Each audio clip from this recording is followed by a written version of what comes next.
C'est dans ce salon que la scène de l'horreur a été tournée. Une fillette de 7 ans, les chaînes cadenassées autour du corps, a failli ici y laisser sa peau. La vidéo devenue rapidement virale sur la toile a heurté les sensibilités. Les faits se déroulent en Kolbong. Les principaux protagonistes, Ali Marci Aone, la gamine de 7 ans, et Rachel Moti, sa tante, devenue son bourreau. Elle s'occupe de sa nièce en raison de l'état de santé de sa sœur atteinte de troubles mentaux. À sa charge, elle a également sa propre fille, 12 ans environ. Les voisins se veulent formels. Elle n'en est pas à son premier coup. Elle a l'habitude de faire ça. Donc elle a l'habitude de taper sur l'enfant, même si c'est que l'enfant fuit, seulement l'enfant revient, elle tape sur l'enfant. Donc elle ne veut même pas que. Donc même si tu veux prendre l'enfant, elle te pose la question si tu as accouché. Parce que nous, beaucoup plus, on vient pour retirer l'enfant. Elle ne veut pas. Et hier, ça m'a même d'abord surpris parce que j'ai vu l'enfant en journée. L'enfant jouait bien. Mais apparemment, elle a tapé l'enfant parce que l'enfant partait. Puisqu'elle n'est pas à l'aise ici, elle tape beaucoup sur l'enfant et l'enfant ne se sentait pas à l'aise. Donc elle part, elle revient, elle part, elle revient. Ma mère, donc, elle a mis les clés en bas de lui, mais elle ne m'a pas dit. Donc ma mère est partie au travail.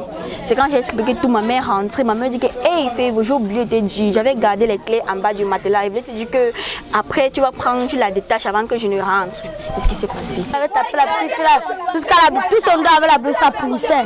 Par rapport aux tortures de ses enfants, nous tous nous sommes au courant. Même là, comme il avait torturé, quand il avait porté plainte avec sa voisine, le locataire, qu'est-ce qui s'est passé? J'ai commencé à donner les beignets aux enfants. Ils n'ont même pas accepté. Tous les jours, même le fait à repasser.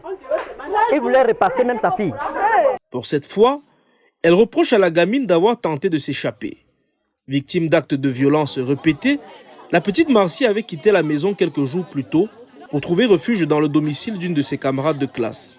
Elle aura la vie sauve grâce à l'intervention des voisins qui vont alerter la police. Je vois ses voisines d'à côté en train de regarder. Je dis que vous regardez donc quoi? Je dis que maman viens voir aussi. Je viens, je me lance un coup d'œil. Je vois que l'enfant est en train de dire sauvez-moi, j'ai faim, sauvez-moi, j'ai faim, sauvez-moi. Je vois le j'ai seulement filmé comme ça, pan. Elle descend ici, je dis à mes voisins que vous n'allez pas me croire ce que j'ai vu là-bas. C'est comme ça qu'on a arrêté la police. La police est venue vraiment. Les investigations des enquêteurs du commissariat 16e ont permis de mettre la main sur Rachel Moti, qui avait décidé d'aller passer la nuit chez son compagnon, laissant la petite ligoter près de 24 heures. Elle est en exploitation au commissariat 16e dans la ville de Douala. La petite Ali Marci, victime de sévices corporels et d'un traumatisme psychologique, est suivie par les médecins de l'hôpital de district de Japoma.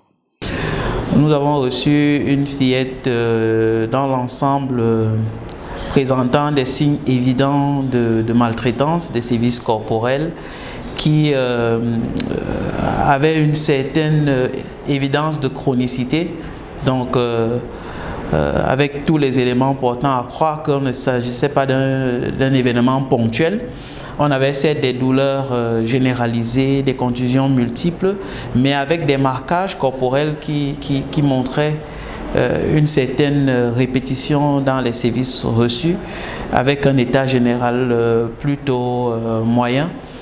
Une déshydratation légère, et nous avons tout de suite mis nos équipes médicaux et paramédicaux pour rapidement faire le point de son état de santé sur le plan tant physique que psychique. Nous avons mis en place un protocole pour déjà soulager les douleurs, et nous avons préconisé un suivi évolutif pour le soutien psycho-affectif de cette demoiselle.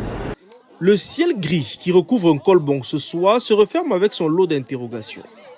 Comment une femme peut-elle infliger une telle torture à un enfant en bas âge? Combien d'enfants dans nos cités subissent le même sort avec le silence souvent trop complice d'un voisinage qui décide volontairement de fermer les yeux et de boucher les oreilles?